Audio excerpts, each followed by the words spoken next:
selamat pagi untuk kita semua. Salam sejahtera, salam dan bahagia. Baik Bapak Ibu guru sekalian, terima kasih untuk kehadirannya hari ini. Saya mengucapkan terima kasih karena pada kesempatan hari ini saya akan melaksanakan sebuah kegiatan, yaitu sosialisasi guru penggerak modul 1.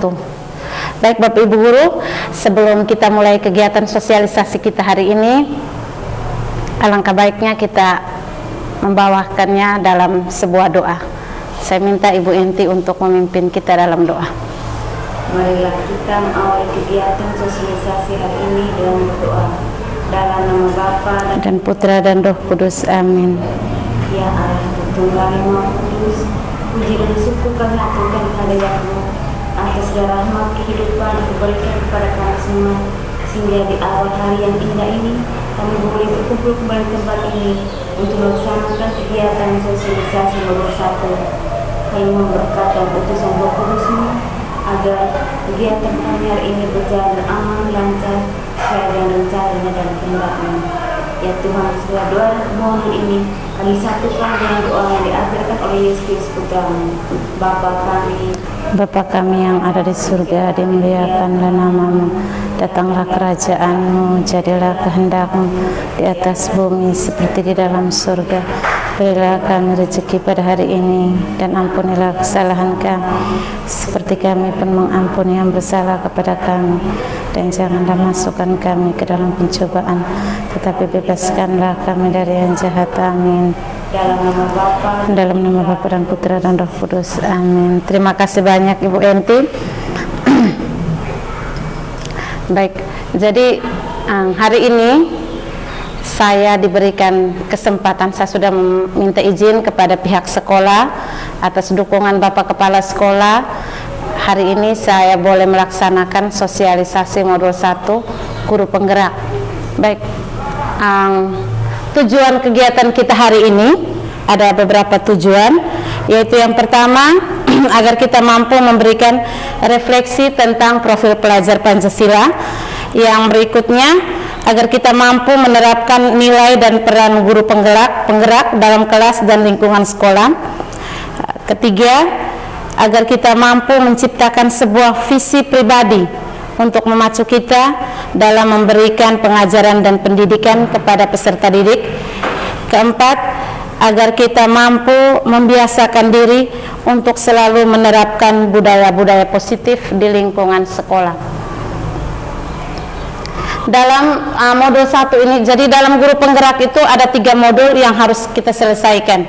Jika besok lusa Bapak Ibu guru juga bergabung dalam guru penggerak, maka ada 3 modul, 3 paket modul yang harus diselesaikan selama 9 bulan. Nah, kami dari bulan Oktober sampai Desember kemarin sudah menyelesaikan modul 1. Dalam paket modul 1 ini ada beberapa modul lagi yang harus kami bahas, yaitu yang pertama tentang refleksi profil pelajar Pancasila menurut Ki Hajar Dewantara. 1.2-nya itu tentang nilai dan peran guru penggerak, 1.3-nya tentang visi sekolah, 1.4 itu tentang budaya positif. Baik, kita mulai dari yang pertama.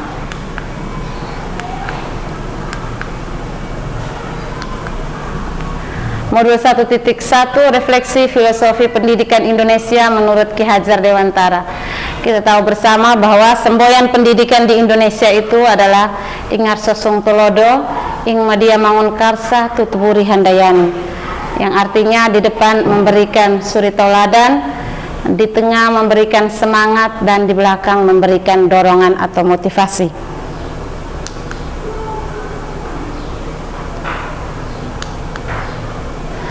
Asas pendidikan Ki Hajar Dewantara. Menurut Ki Hajar Dewantara, pengajaran dan pendidikan itu mempunyai arti yang berbeda. Pengajaran merupakan proses pendidikan dalam memberi ilmu atau berfaedah untuk kecakapan hidup anak secara lahir dan batin. Sedangkan pendidikan artinya memberi tuntunan terhadap segala kekuatan kodrat yang dimiliki anak agar ia mampu mencapai keselamatan dan kebahagiaan yang setinggi-tingginya baik sebagai seorang manusia maupun sebagai anggota masyarakat. Pendidikan adalah tempat persemaian benih-benih kebudayaan dalam masyarakat. Nah, di sini dalam asas pendidikan Ki Hajar Dewantara ini, Ki Hajar Dewantara itu memberikan sebuah ibarat atau ini dia mengatakan bahwa pendidikan itu seperti seorang petani yang menanam di sawah atau di ladang. Jadi petani itu diibaratkan dengan seorang pendidik atau seorang guru, sedangkan benih-benih itu sama seperti semua peserta didik. Benih yang ditanam itu ada yang tumbuh di daerah subur, ada juga yang tumbuh di daerah yang gersang. Yang tumbuh di daerah subur, apabila dia mendapat cahaya yang baik, pengairan yang baik, maka dia akan tumbuh juga dengan baik. Ada juga benih yang tumbuh di daerah gersang, itu jika dibiarkan saja maka dia akan layu, bahkan bisa mati. Jadi sebagai pendidik itu kita diberi kesempatan untuk menjaga, mendidik anak-anak itu kita harus menuntun secara baik. Walaupun di tanah gersang, tetapi jika kita selalu menyiramnya, selalu memberi pupuk yang baik, maka tanaman itu akan tumbuh dengan baik. Seperti anak didik yang kita alami setiap hari, walaupun mereka itu banyak kenakalannya, banyak kesalahan yang mereka buat, tetapi jika kita menuntun mereka dengan hal-hal yang baik, maka mereka juga akan bertumbuh dan berkembang menjadi pribadi yang baik.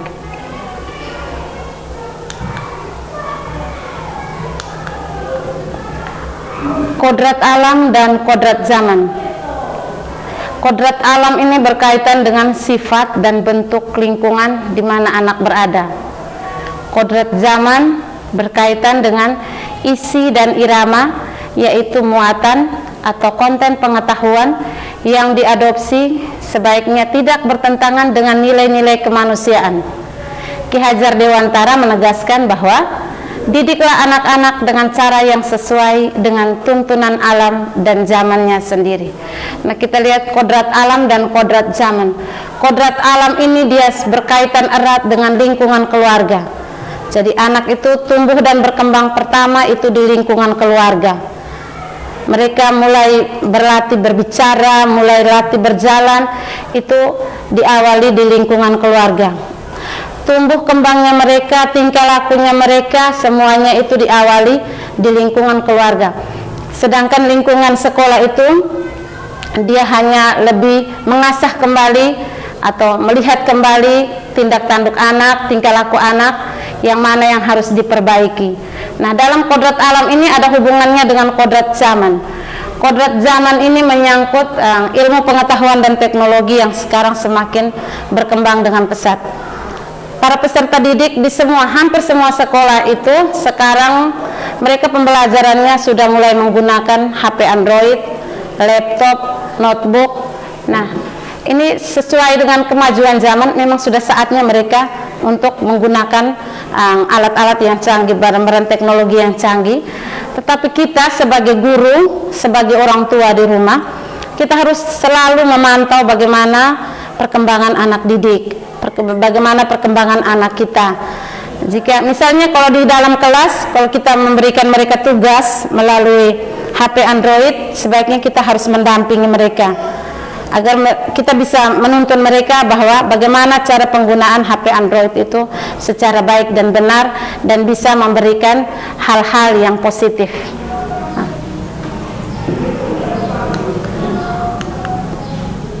Yang berikutnya budi pekerti. Budi pekerti atau watak atau karakter merupakan perpaduan antara gerak pikiran, perasaan, dan kehendak atau kemauan sehingga menimbulkan tenaga. Budi pekerti juga dapat diartikan sebagai perpaduan antara cipta, kognitif, rasa sehingga menciptakan karya atau psikomotor. Sedih merupakan perpaduan harmonis antara cipta dan karsa, demikian pula bahagia. Pembentukan karakter yang paling baik dan paling utama terjadi di lingkungan keluarga. Nah, seperti tadi yang sudah saya jelaskan, keluarga merupakan tempat persemaian pendidikan yang sempurna bagi anak untuk melatih kecerdasan budi pekerti. Alam keluarga menjadi ruang bagi anak untuk mendapatkan teladan, tuntunan, pengajaran dari orang tua. Oleh sebab itu, peran orang tua sangat penting dalam pertumbuhan karakter baik anak. Nah, ini menyangkut budi pekerti. Nah, dalam budi pekerti, kodrat alam dan kodrat zaman itu, kalau kita gabungkan dengan pembelajaran di sekolah, maka peserta didik itu mereka harus mendapat sebuah pengajaran yang baik. Kita memberikan pelajaran kepada mereka dengan baik. Mereka harus memiliki sebuah rasa bahwa mereka itu senang dan bahagia ketika berhadapan dengan kita. Nah, maka tercetuslah Merdeka Belajar. Tujuan dari pendidikan itu adalah kemerdekaan. Nah, berarti anak itu bisa berdiri sendiri, merdeka atas diri sendiri, atas minat bakat yang mereka miliki. Jadi Merdeka Belajar ini, kalau yang saya sharingkan waktu itu, Merdeka Belajar ini seperti kita di sini kan, anak-anak itu, kalau anak-anak yang belum tahu membaca menulis kan, kita selalu mengarahkan mereka supaya latihan membaca atau memberikan abjad-abjad yang sudah kita tulis di papan, terus itu mereka mulai melatihnya setiap hari. Tetapi kalau itu kita secara terpaksa, biarkanlah mereka untuk senang-senang bermain-bermain dulu, nanti setelah itu baru pokoknya kita sesuaikan saja dengan kemauan anak. Nah, ini waktu kegiatan sharing kemarin yang Merdeka Belajar ini, sharing kemarin itu mereka terkesan karena kita di SLB itu lebih banyaknya berfokus kepada anak. Jadi kalau anak itu lagi jenuh, biasanya kita bilang ayo kita keterampilan, ayo kita SBDP menyanyi, menari, pokoknya seperti itu. Jadi Merdeka Belajar di sini itu mereka maunya seperti itu. Jadi anak itu kita berikan kesempatan, misalnya kalau saat les olahraga penjas, kalau mereka malas untuk mendengarkan materi atau apa, bisa mereka berdiri menyanyi tentang materi yang mau tentang bola voli atau tentang bola kaki. Mereka bisa menyanyikan lagu yang sesuai dengan materi yang kita berikan, atau mereka bisa bercerita tentang pengalaman mereka bermain bola kaki. Nah, seperti itu. Jadi biarkanlah mereka mengetahui, atau kita hanya menuntun, kita sebagai guru hanya menuntun mereka supaya mereka bisa memahami apa yang kita ajarkan kepada mereka. Yang berikutnya itu ada sebuah pepatah yang mengatakan anak itu adalah sebuah kertas kosong yang harus diisi, yaitu harus diisi oleh orang tuanya. Nah, itu pepatah dulu. Kalau sekarang itu menurut Ki Hajar Dewantara, anak itu adalah kertas kosong, tetapi sudah ada bayang-bayang di dalam kertas kosong. Tinggal kita sebagai orang tua, sebagai guru, kita tinggal menebalkan saja apa yang sudah tertulis di dalam kertas kosong.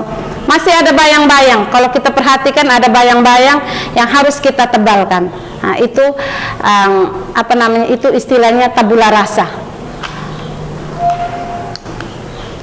Baik, kita masuk yang berikutnya, profil pelajar Pancasila.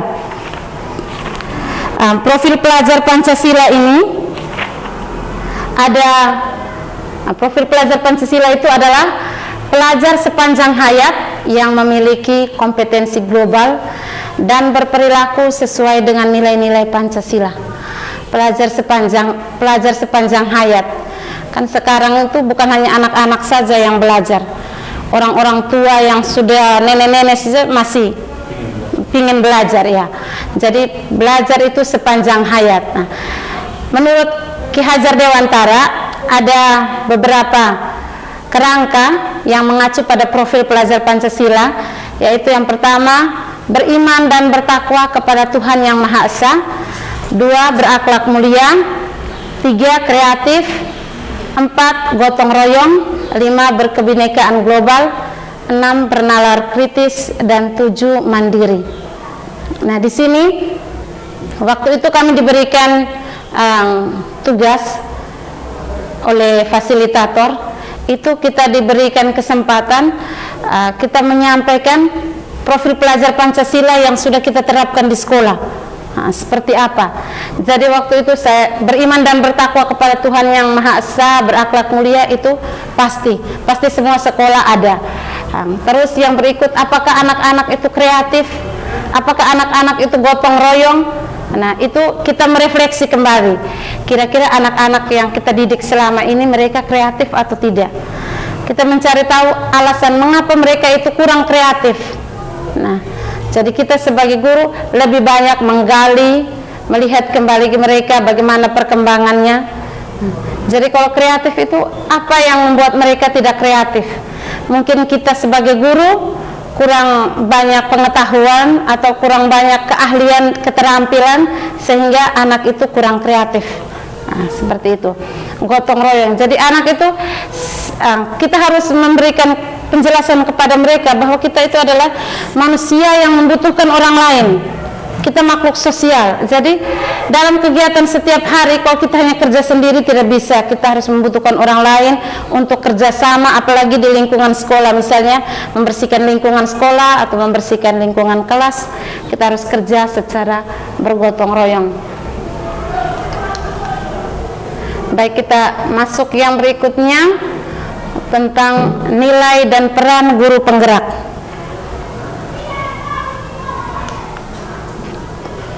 Peran guru penggerak yang pertama menjadi pemimpin pembelajaran, yang kedua menggerakkan komunitas praktisi, ketiga menjadi coach. Apa namanya coach? Coach bagi guru lain, mendorong kolaborasi antar guru, yang kelima mewujudkan kepemimpinan murid. Peran guru penggerak ini kalau didiskusikan bersama teman-teman itu tuh bagus, lebih seru. Karena ini kan menyangkut pribadi kita masing-masing. Apakah kita sudah menjadi seorang pemimpin pembelajaran yang baik? Misalnya, ini sudah, kalau pemimpin pembelajaran berarti banyak sekali yang harus kita bahas. Mulai dari disiplin waktu, disiplin ilmu, penguasaan materi, penyiapan materi untuk anak-anak, seperti itu. Itu menjadi pemimpin pembelajaran. Jadi di dalam kelas, kita sudah pernah dengar, kalau di dalam kelas itu kan kita harus bisa membedakan kita sebagai seorang guru dan mereka adalah para peserta didik. Kadang kita di sini kan anak-anaknya berkebutuhan khusus. Jadi kalau kita terlalu membedakan kita dengan mereka kan kadang mereka jadi minder. Pokoknya kita sesuaikan keadaannya seperti apa, situasinya seperti apa, di mana saatnya mereka harus menghargai kita sebagai seorang guru. Yang berikutnya adalah menggerakkan komunitas praktisi. Nah, komunitas praktisi ini komunitas kelompok kecil.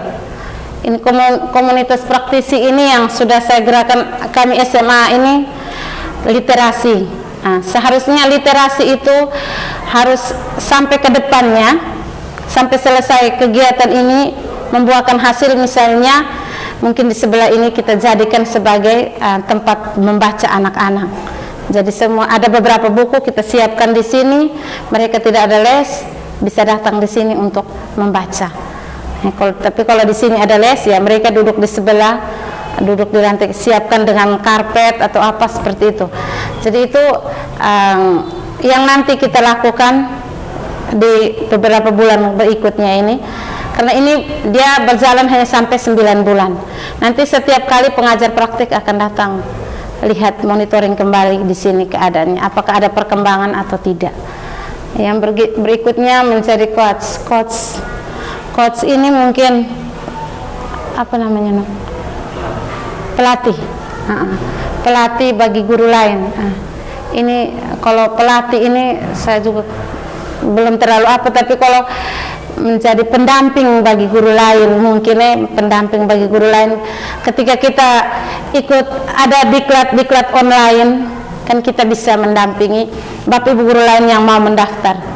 Nah, karena mereka kan masih banyak persyaratan, ada bapak ibu guru yang belum terlalu tahu bagaimana cara mendaftarnya, kita bisa bantu mereka untuk mendaftarkannya. Yang berikut mendorong kolaborasi antar guru.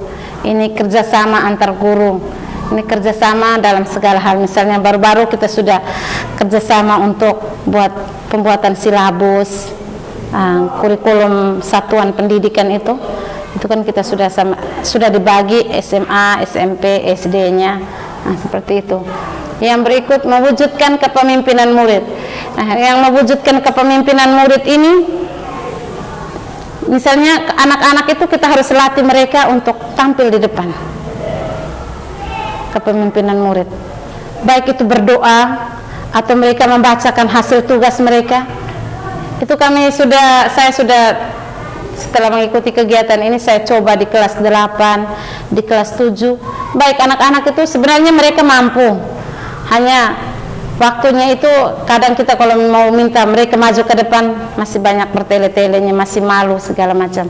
Jadi kita harus memberikan dorongan, motivasi kepada mereka supaya mereka dapat mewujudkan sebagai seorang anak yang bisa menuntun dirinya sendiri, mampu untuk berbicara, mampu untuk berdiri di depan kelas. Itu adalah peran dari guru penggerak. Yang berikut, nilai guru penggerak. Nilai merupakan keyakinan sebagai standar yang mengarahkan perbuatan dan pengambilan keputusan terhadap objek atau situasi yang sifatnya sangat spesifik. Jadi nilai guru penggerak ini ada 5 nilai, yaitu mandiri, kolaboratif, inovatif, serta berpihak pada murid. Mandiri, penjelasannya, mandiri berarti guru tersebut mampu memunculkan motivasi dalam dirinya sendiri untuk membuat perubahan baik untuk lingkungan sekitar ataupun pada dirinya sendiri. Kalau mandiri itu kan menurut kita masing-masing kan berdiri sendiri. Mandiri itu berarti mengambil keputusan juga secara sendiri. Kita melakukan secara sendiri. Jika ada kalau kita tidak mampu, baru kita mungkin bisa meminta bantuan kepada orang lain. Selama kita yakin bisa melakukan itu, kita kerjakan sendiri. Yang berikut, reflektif. Reflektif berarti seorang guru harus mampu senantiasa merefleksikan dan memaknai pengalaman yang terjadi di sekelilingnya, baik yang terjadi pada diri sendiri maupun pada pihak lain. Guru diajak untuk mengevaluasi kembali pengalaman-pengalaman dari pembelajaran untuk menjalankan perannya di masa yang akan datang. Nah, ini refleksi ini nih, itu pengalaman pribadi saja. Memang akhir-akhir ini baru saya membuat refleksi. Kalau dulunya kan kita mengajar habis sudah selesai. Mengajar habis sudah selesai. Seharusnya setelah mengajar kita harus refleksi kembali. Kira-kira materi yang kita berikan tadi, siapa-siapa saja yang sudah mengerti, siapa-siapa yang belum, bagaimana mereka menerima pelajaran yang kita berikan. Apakah mereka senang atau acu tak acu? Jadi sekarang baru saya lebih banyak refleksi. Oh, ini tadi mereka terlalu banyak diam atau banyak mencatat, berarti minggu depan saya harus ganti lagi model pembelajarannya atau metodenya saya harus ganti lagi. Mungkin ini hari karena minggu depan kami mungkin lebih banyak mewarnai atau menggambar, atau kamu harus pakai menyanyi saja sesuai dengan materi. Kalau yang kelas 11 lakukan itu, mereka menyanyi dengan membuat puisi, bagus sekali. Ternyata mereka bisa membuat puisi sesuai dengan materi yang diberikan. Jadi baru-baru itu kelas di sini mereka sudah presentasikan mereka punya hasil puisi dengan lagu. Itu kami mata pelajaran IPS minggu kemarin, hari Senin. Yang berikutnya, kolaboratif. Kolaboratif berarti seorang guru mampu senantiasa membangun hubungan kerja yang positif terhadap seluruh pihak pemangku kepentingan yang berada di lingkungan sekolah ataupun luar sekolah untuk mencapai tujuan pembelajaran. Kolaboratif ini kerjasama antara kita dengan kepala sekolah, dengan teman-teman guru, dengan komite, dengan orang tua murid, bagaimana kita membangun kerjasama yang baik. Jadi kita melaksanakan semua kegiatan yang kita laksanakan itu sebaiknya kita koordinasi dulu kepada Bapak Kepala Sekolah, habis itu Wakil Kepala Sekolah atau mereka yang mempunyai kepentingan, pemangku-pemangku kepentingan lah. Selain itu, kolaboratif ini juga antara kita antar guru. Nah, jika ada yang kita belum paham atau apa, kita bisa meminta bantuan atau bisa bertanya kepada teman lain. Nah, misalnya saya kalau silabusnya belum beres kelas 12, berarti yang saya tanya Ibu Anita dengan Pak Frem, minta mereka jangan sampai mereka punya sudah ada, karena kemajuan teknologi itu kan biasanya yang muda itu lebih memahami tentang kemajuan teknologi daripada orang yang usianya lebih tua. Kalau kita jangan ada canggung di antara kita, jangan malu karena kita sering bertanya atau apa. Selama kita tidak tahu, bertanyalah. Jadi lebih baik kita bertanya supaya kita tahu daripada kita diam saja dan makin lama kita tambah tidak tahu lagi. Jadi kalau kita mendapatkan RPP yang baru, model baru misalnya, sebaiknya kita sama-sama duduk atau saling tanya, ini RPP model terbarunya seperti ini. Nah, bagaimana mungkin kita harus konsultasikan dengan siapa, apakah ini digunakan atau tidak. Yang berikutnya inovatif. Inovatif berarti seorang guru mampu senantiasa memunculkan gagasan-gagasan baru dan tepat guna terkait situasi tertentu ataupun permasalahan tertentu. Nah, inovatif ini mungkin ini jadi bahan refleksinya kita tadi seperti yang saya alami. Nah, jadi inovatif itu berarti kita harus memunculkan gagasan-gagasan baru, ide-ide baru. Apabila peserta didiknya sudah mulai jenuh atau mereka sudah mulai bosan dengan pelajaran kita, bagaimana kita menciptakan hal-hal yang baru supaya mereka itu lebih bersemangat lagi. Yang berikut, berpihak pada murid. Berpihak pada murid ini pada awal kegiatan itu istilahnya berhamba pada murid. Jadi saya berpikir berhamba pada murid ini kan di SLB ini nih, kami Bapak Ibu guru ini benar-benar hamba dan peserta didik itu adalah raja. Jadi setelah itu saya bertanya lagi di kami punya pengajar praktik, berhamba pada murid di sini yang dimaksudkan itu seperti apa? Ternyata berhamba pada murid itu maksudnya berpihak kepada murid. Nah, berarti seorang guru harus selalu bergerak dengan mengutamakan kepentingan perkembangan murid sebagai acuan utama. Kita kan sebagai guru pasti sudah tahu berpihak pada murid itu yang seperti apa. Baik, mungkin yang tadi mungkin ada yang mau merefleksikan, bisa berbagi pengalaman tentang refleksi atau kolaboratif, inovatif, berpihak pada murid, atau mandiri, pernah mengambil keputusan secara sendiri walaupun itu dalam keadaan yang sangat berbahaya pun bisa, atau pernah berkolaborasi dengan masyarakat di sekitarnya, atau di kelas mungkin sudah pernah memberikan gagasan-gagasan baru ke apa Mbak Anita, supaya waktunya agak lama.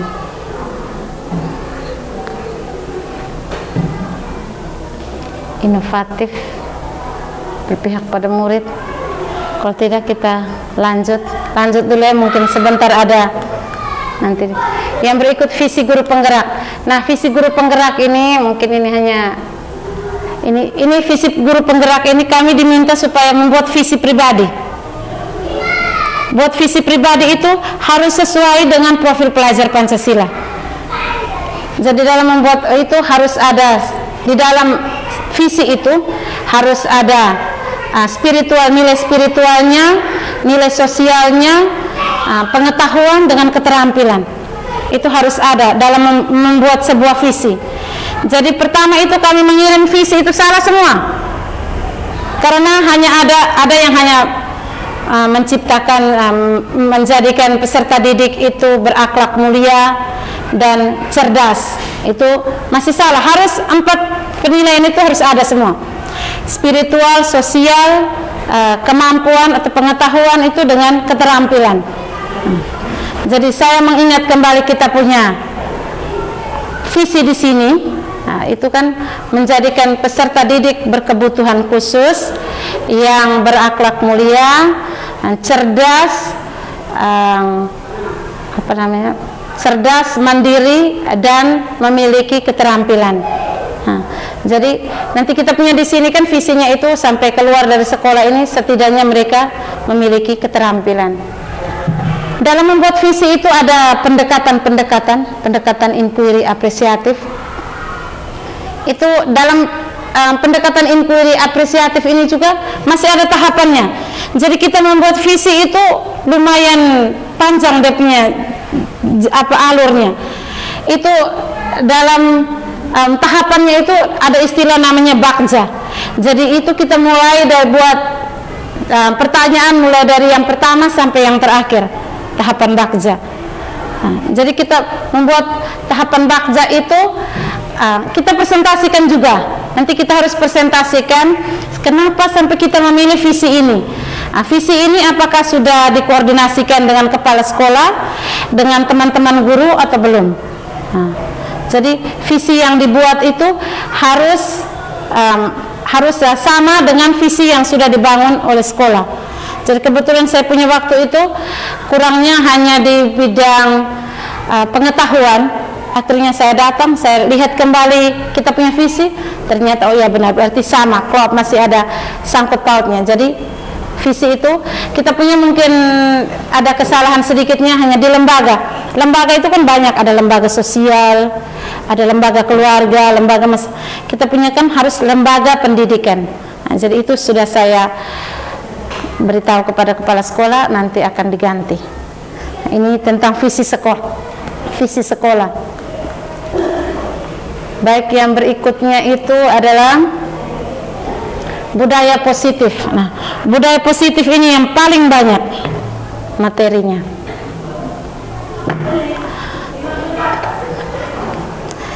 Yang pertama itu tentang perubahan paradigma atau stimulus respon lawan teori kontrol. Ini banyak sekali yang kami peroleh itu menurut pendapat para ahli.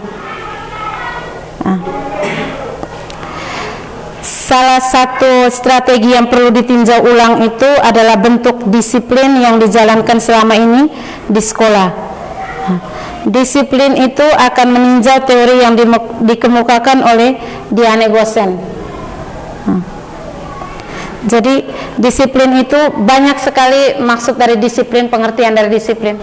Dia punya disiplin itu banyak maknanya itu.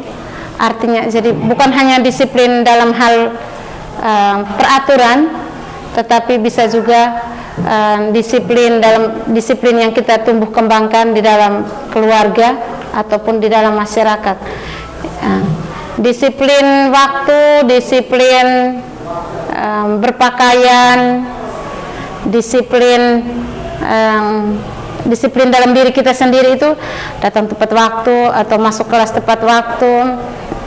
Banyak sekali ya model disiplinnya. Sekarang menurut Diane Gosen itu ada stimulus respon tentang dunia dan teori kontrol tentang dunia.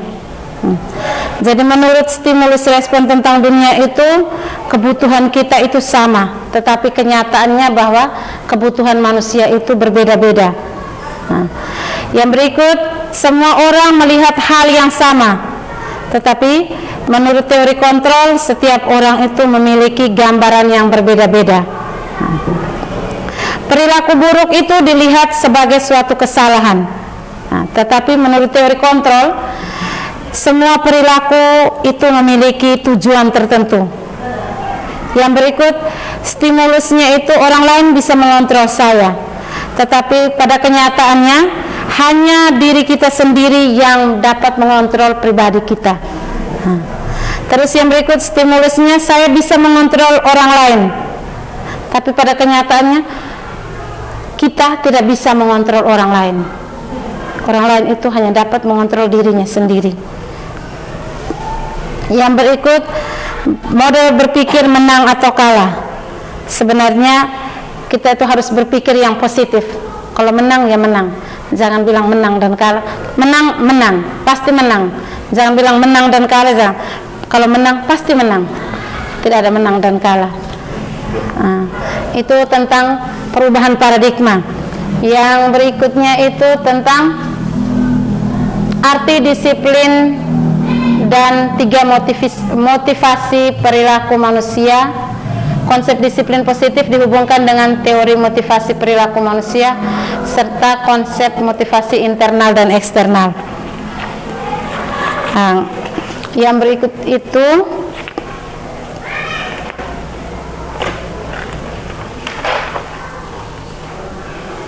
ini bukan.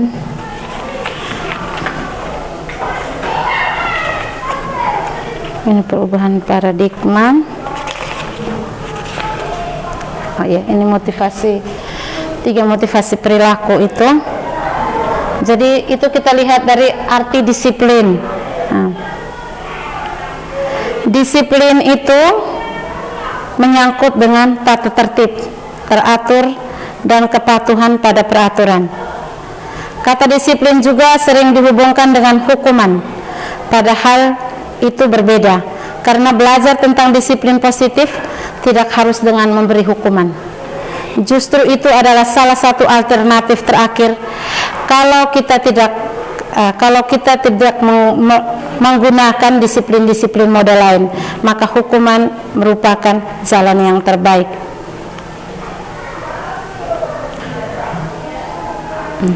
Dalam budaya kita, makna kata disiplin dimaknai sebagai sesuatu yang dilakukan seseorang pada orang lain untuk mendapatkan kepatuhan. Jadi menurut Ki Hajar Dewantara menyatakan bahwa untuk mencapai kemerdekaan atau dalam konteks pendidikan kita saat ini, untuk menciptakan murid yang merdeka, syarat utamanya adalah harus disiplin yang kuat agar murid bisa merdeka. Kuat juga. Disiplin yang dimaksud di sini adalah disiplin diri yang memiliki motivasi internal dan motivasi eksternal. Dengan kata lain, seseorang yang memiliki disiplin ini diri berarti mereka bisa bertanggung jawab terhadap apa yang dilakukannya, karena mereka mendasarkan tindakan mereka pada nilai-nilai kebajikan. Ada 3 motivasi perilaku manusia menurut Diane Gossen. Yang pertama, untuk menghindari ketidaknyamanan atau hukuman. Ini merupakan tindakan terendah dari motivasi perilaku manusia. Biasanya orang yang motivasi perilakunya untuk menghindari hukuman atau ketidaknyamanan akan bertanya, apa yang akan terjadi apabila saya tidak melakukannya? Jadi mereka merasa tidak nyaman jika mereka tidak mengerjakan PR. Seperti itu. Yang berikut, untuk mendapatkan imbalan atau penghargaan dari orang lain. Ini satu tingkat di atas motivasi yang pertama. Di sini orang berperilaku untuk mendapatkan imbalan atau penghargaan dari orang lain. Mereka akan melakukan sebuah tindakan untuk mendapatkan pujian. Itu mendapatkan imbalan. Jadi mereka mengerjakan sesuatu untuk mendapatkan pujian. Yang ketiga, untuk menjadi orang yang mereka inginkan dan menghargai diri sendiri dengan nilai-nilai yang mereka percaya. Mereka melakukan sesuatu karena nilai-nilai yang mereka yakini dan hargai. Mereka melakukannya karena ingin menjadi orang yang melakukan nilai-nilai tersebut. Nah, ini adalah motivasi yang akan membuat seseorang memiliki disiplin positif karena motivasi berperilakunya bersifat internal dari dalam diri sendiri. Yang berikutnya adalah keyakinan kelas. Keyakinan kelas, hukuman, dan penghargaan.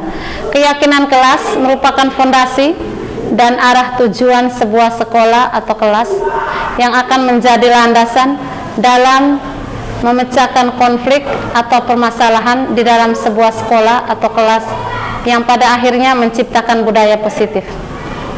Baik, nanti sebentar saya berikan video yang sudah saya rekam tentang anak-anak itu. Mereka melakukan kegiatan-kegiatan di dalam kelas. Ada beberapa foto, video yang sudah sempat saya masukkan. Keyakinan kelas ini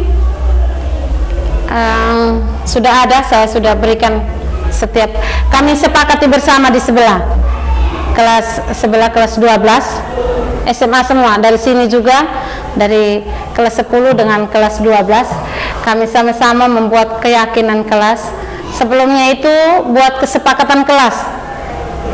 Kami membuat kesepakatan kelas itu yang pertama berdoa sebelum memulai pelajaran dan setelah selesai pelajaran. Yang kedua literasi. Literasi di sini berarti mereka membaca buku. Setiap pagi bel berbunyi 7:30, kami 7:30 mulai literasi. Jadi saya harap kalau SMP sudah pindah ruang baru nanti bisa mereka juga pagi 7:30 kalau bunyi bel itu langsung dengan literasi. Karena ini masih numpang di SD, jadi mau lanjut ke bawah tunggu dulu. Kami di sini dulu, di SMA dulu. Nanti kalau di bawahnya sudah jadi, supaya kita sama-sama pagi itu dari 7:30 sampai jam 8 kita literasi. Literasi ini kan supaya anak-anak bisa membacanya lebih bagus lagi, lebih baik lagi. Penggalan kata, titik komanya mereka bisa tahu. Itu keyakinan kelas. Keyakinan kelas merupakan fondasi dan arah tujuan sebuah sekolah atau kelas yang akan menjadi landasan dalam memecahkan konflik atau permasalahan di dalam sebuah sekolah atau kelas yang pada akhirnya menciptakan budaya positif. Keyakinan kelas itu sudah kami buat, itu saling menghargai dan menghormati. Itu saling memberi teguran apabila ada yang berbuat salah. Terus itu saling mengasihi. Jadi saya sudah beritahu kepada mereka yang SMA, mengasihi ini bukan berarti kamu datang duduk terus itu dekat-dekatan terus itu. Mengasihi ini berarti harus bisa bedakan pekerjaan mana yang harus dikerjakan oleh perempuan dan mana yang harus, kalau berdiri harus pasang di atas yang tinggi itu harus dikerjakan oleh laki-laki, tidak boleh dikerjakan oleh perempuan. Kasihan kami yang perempuan pakai rok baru naik lagi di atas kursi. Jadi harus mengasihi sesama, mengasihi bapak ibu guru, terus itu saling menghormati sesama, menghormati bapak ibu guru. Terus yang berikutnya saling menegur tadi. Itu sudah sepakati bersama bahwa dari rumah harus rapi. Jadi kalau tidak ada yang rapi berarti bisa siapa saja. Kalau Ronald mereka tidak tegur, tidak rapi kan biasanya Dian mereka yang, ibu ini Ronald tidak isi dalam, ini Ronald tidak pakai dasi, biasanya begitu.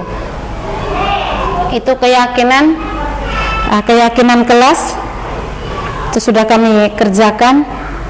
Yang berikutnya itu tentang 5 kebutuhan dasar manusia. Seorang guru harus memahami setiap tindakan siswa yang dilakukan untuk memenuhi kebutuhan dasar mereka yang berbeda-beda dan agar menjadi individu yang selamat dan bahagia. Ini berbicara tentang selamat dan bahagia ini. Tujuan utama dari pendidikan itu, tujuan utama dari pendidikan menurut Ki Hajar Dewantara itu adalah menciptakan, menuntun segala kodrat yang ada pada anak agar dapat mencapai keselamatan dan kebahagiaan sebagai manusia maupun anggota masyarakat. Jadi mereka itu adalah anak-anak yang memiliki kodrat yang sama seperti kita. Bagaimana caranya supaya mereka mencapai keselamatan dan kebahagiaan? Maka kita sebagai pendidik diberikan kesempatan untuk menuntun anak-anak, para peserta didik menjadi individu yang selamat dan bahagia di kemudian hari. 5 kebutuhan dasar ini, jadi semua orang itu kan memiliki dalam bertindak atau dalam bertingkah laku itu kan dia memiliki tujuan tertentu. Semua yang kita lakukan itu adalah usaha terbaik untuk mendapatkan apa yang kita inginkan. Jika apa yang kita lakukan itu dia sudah sesuai dengan apa yang kita inginkan, maka kita sudah memenuhi salah satu kebutuhan yang ada dalam diri kita. 5 dasar kebutuhan manusia itu ada, yang pertama itu adalah kebutuhan bertahan hidup. Ini ada dia punya pertanyaan, ada seperti sebuah soal yang nanti kita sangkut pautkan lagi. Kita lihat dengan 5 kebutuhan dasar manusia itu. Ini ada sebuah soal. Ibu Ambar, guru wali kelas 2A di SD Pelita Hati, sedang bingung menghadapi ulah salah satu murid di kelasnya bernama Doni. Beberapa anak di kelas 2A telah datang padanya dan mengeluhkan Doni yang seringkali meminta bekal makan siang mereka dengan paksa. Nah, ini kita akan lihat yang pertama, apakah dia ini mau, kebutuhan dasar apa yang dia miliki sampai dia melakukan hal seperti ini, meminta sering merampas makanan dari teman-temannya. Kita lihat yang pertama, kebutuhan dasar, kebutuhan bertahan hidup. Kebutuhan bertahan hidup ini misalnya kesehatan, rumah, dan makanan. Jika dalam kasus di atas itu, apabila Doni kalau ditanya oleh Ibu Ambar, dia mengatakan bahwa dia lapar dan orang tuanya tidak membawakan bekal makan siang, maka kita bisa pastikan bahwa dia ingin memenuhi kebutuhan bertahan hidup. Karena dia lapar, jadi dia merampas makanan dari temannya. Yang berikutnya ada kebutuhan cinta dan kasih sayang. Itu termasuk kebutuhan untuk diterima. Kebutuhan ini merupakan kebutuhan untuk mencintai dan memiliki. Hubungan koneksi antar sosial, antar teman, kebutuhan untuk memberi dan menerima kasih sayang. Nah, kalau kita lihat sesuai dengan kasus itu, yang Doni merampas makanan temannya itu, jika kita bertanya, terus dia menjawab bahwa dia merasa senang karena teman-temannya itu memperhatikan dia, berarti dia ini orang tuanya mungkin kurang perhatikan dia, jadi dia melakukan itu untuk mendapatkan perhatian, kebutuhan untuk diterima. Yang berikut, kebutuhan pengakuan atas kemampuan. Ini berhubungan dengan kekuatan untuk mencapai sesuatu. Jika ini kita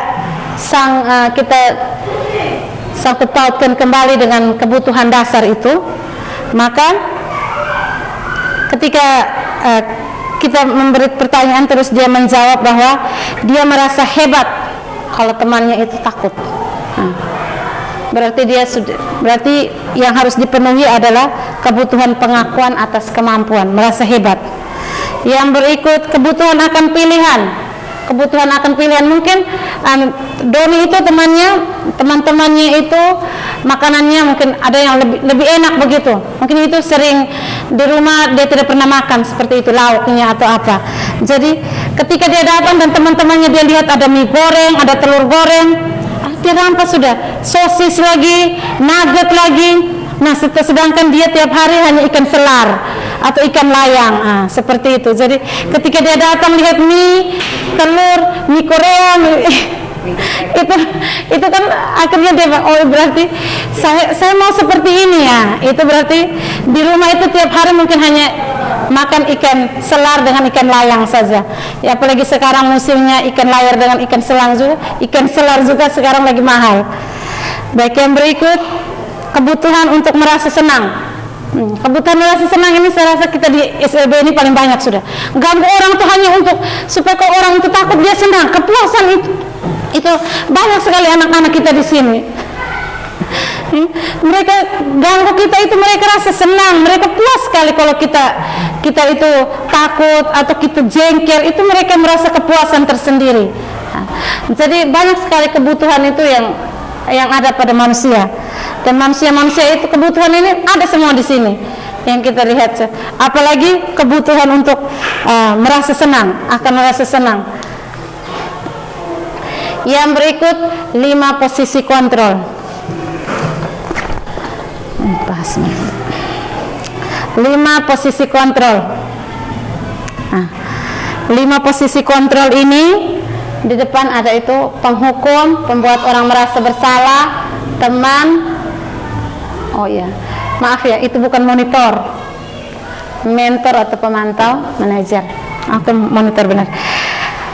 Itu ada 5 posisi kontrol menurut Gosen.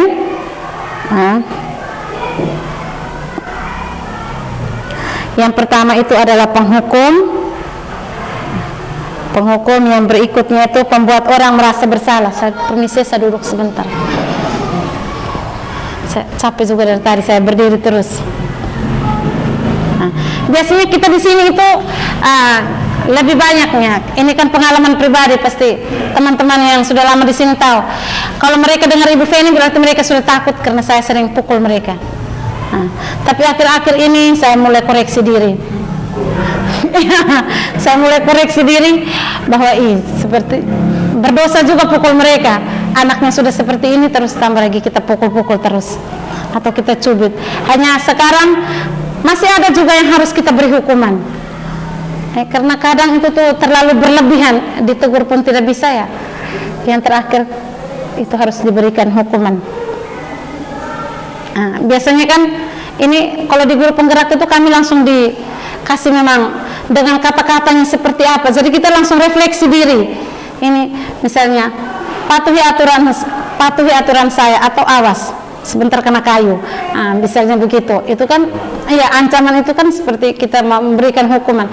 Anak itu jadi takut, tertekan lihat kita. Setiap kali lihat kita berarti mereka membayangkan ada kayu besar yang kita pegang. Jadi seperti itu. Atau terus itu apa namanya? Kata-kata yang sering kita ucapkan itu juga hukuman untuk mereka itu. Kadang-kadang kan kita selalu, sebenarnya anak itu walaupun mereka melakukan kesalahan, jangan kita bilang salah di depan mereka. Kita jangan pernah bilang kau salah, itu sebenarnya tidak boleh. Selalu harus berpikir, oh baik sudah, mari kita harus selesaikan bersama-sama, mari sini kita duduk. Jangan langsung bilang, tidak bisa Pedro, kau salah. Langsung memvonis begitu kan berarti kita memberikan hukuman secara batin, anak tertekan karena dia merasa bersalah. Itu penghukum, itu kan masih menggunakan, seorang penghukum bisa menggunakan hukuman fisik maupun verbal. Yang berikut pembuat orang merasa bersalah. Pada posisi ini biasanya guru akan bersuara lebih lembut.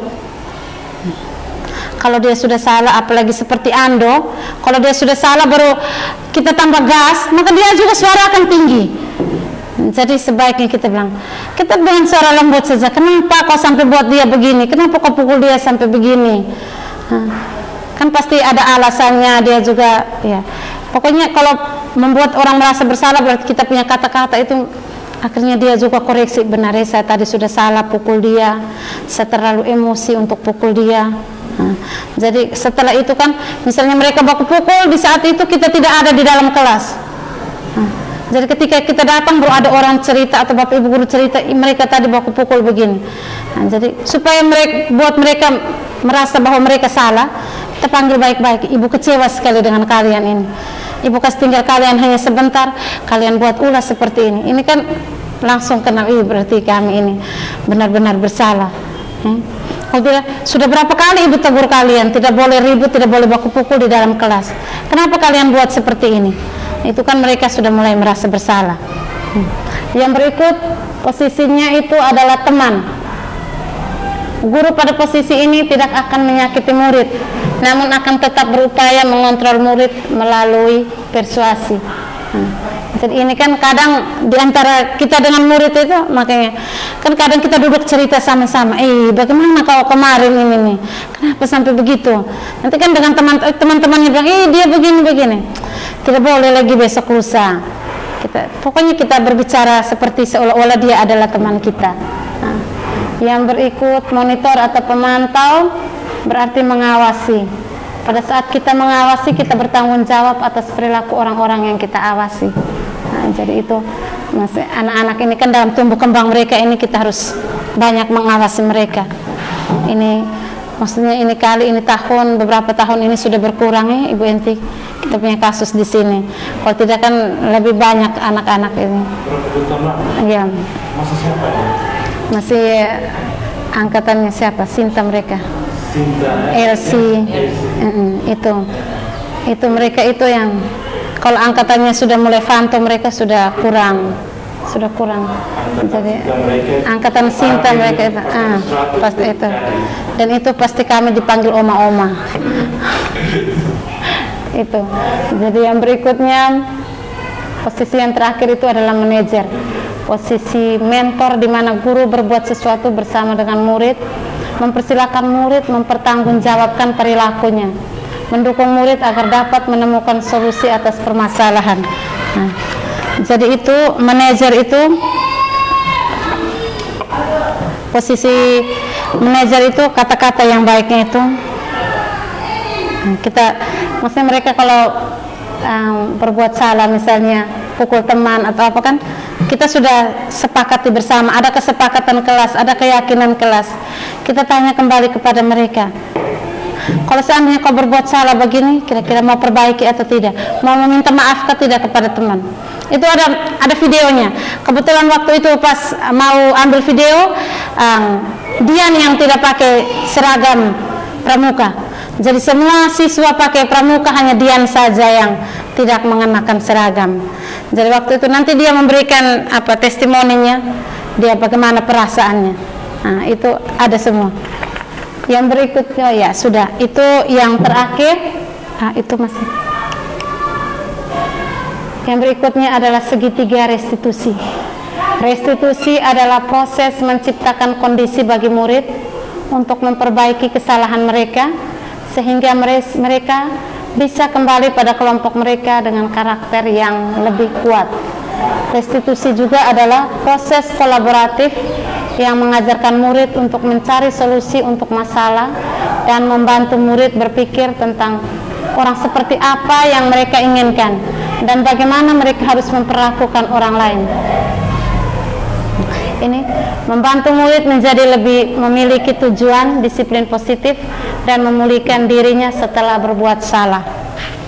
Segitiga restitusi ini yang terakhir. Jadi melalui restitusi ini, ketika murid berbuat salah, guru akan menanggapinya dengan cara yang memungkinkan murid untuk membuat evaluasi diri tentang apa yang dapat mereka lakukan untuk memperbaiki kesalahan mereka. Ada beberapa ciri restitusi. Ada beberapa ciri-ciri dari restitusi. Restitusi ini, itu yang pertama, restitusi bukan untuk menebus kesalahan, namun untuk belajar dari kesalahan. Jadi dalam restitusi itu, ketika murid berbuat salah, guru tidak mengarahkan untuk menebus kesalahan dengan membayar sejumlah uang, memperbaiki kerugian yang timbul, atau sekedar meminta maaf. Karena kalau fokusnya ke sana, maka murid yang berbuat salah akan fokus pada tindakan untuk menebus kesalahan dan menghindari ketidaknyamanan. Jadi ini kalau mereka tidak pakai dasi, baru kita bilang 5.000, 10.000, sebenarnya itu tidak boleh.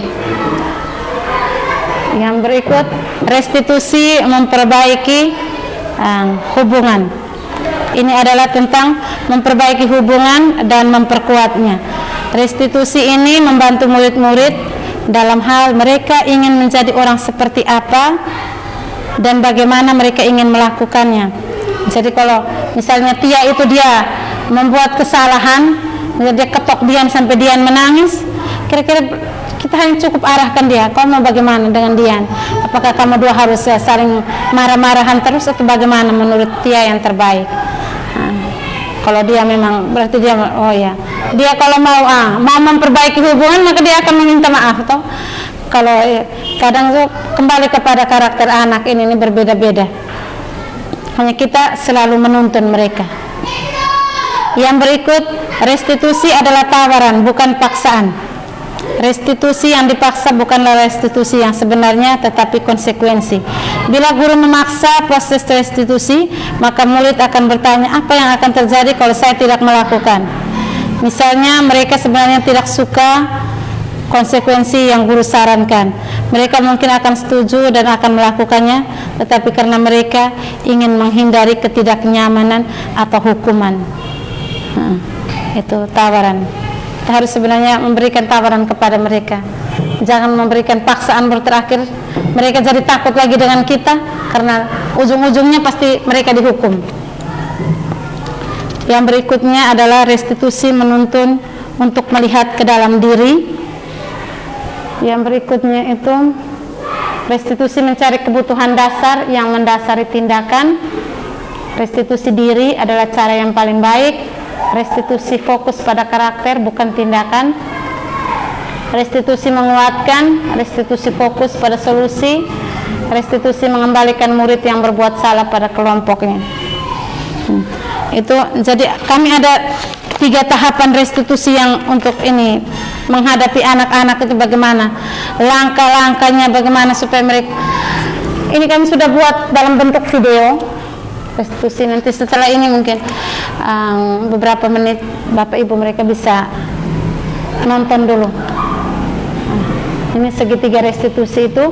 Yang pertama untuk menstabilkan identitas. Setelah mereka berbuat salah, bagaimana caranya supaya kita menstabilkan kembali mereka punya identitas. Jangan sampai mereka setelah pukul orang terus itu menghindar, lari, hilang. Nah, jadi kita harus panggil, ini adalah kau punya teman, dia juga sama seperti engkau, dia juga manusia ciptaan Tuhan. Dia sama juga manusia yang diciptakan oleh Tuhan. Jadi kita harus menghargai dia. Pokoknya kita bertujuan untuk mengubah identitas anak dari orang yang gagal karena melakukan kesalahan menjadi orang yang sukses. Yang berikut, validasi tindakan yang salah. Setiap tindakan kita dilakukan dengan suatu tujuan, yaitu memenuhi kebutuhan dasar.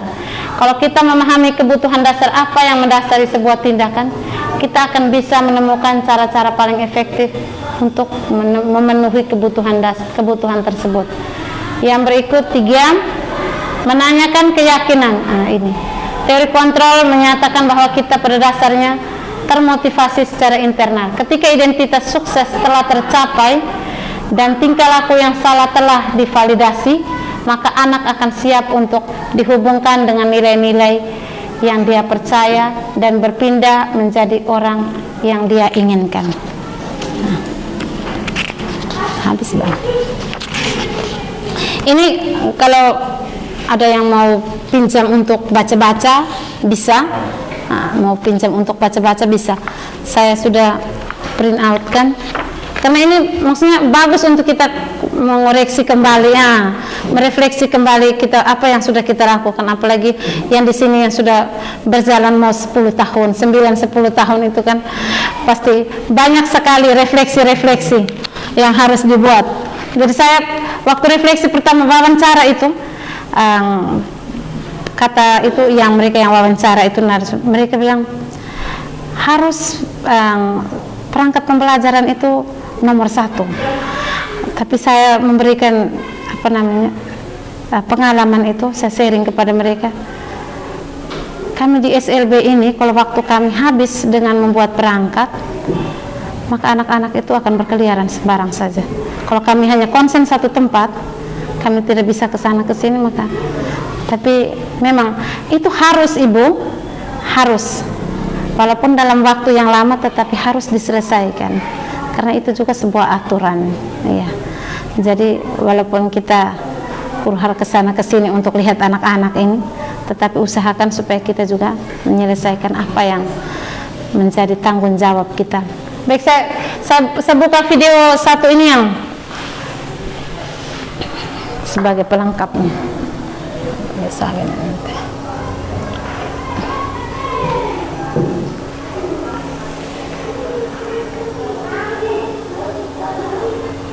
Ini dia.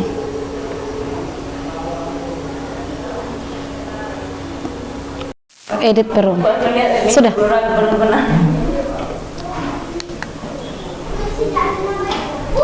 Baik Bapak Ibu sekalian, mungkin hanya sekian saja sosialisasi modul 1-nya. Nanti ini foto kami waktu membuat kesepakatan kelas. Ya, kesepakatan kelas. Itu di situ juga ada Putri dengan Tessa. SMP, mewakili SMP. Yang lainnya SMP, SMA.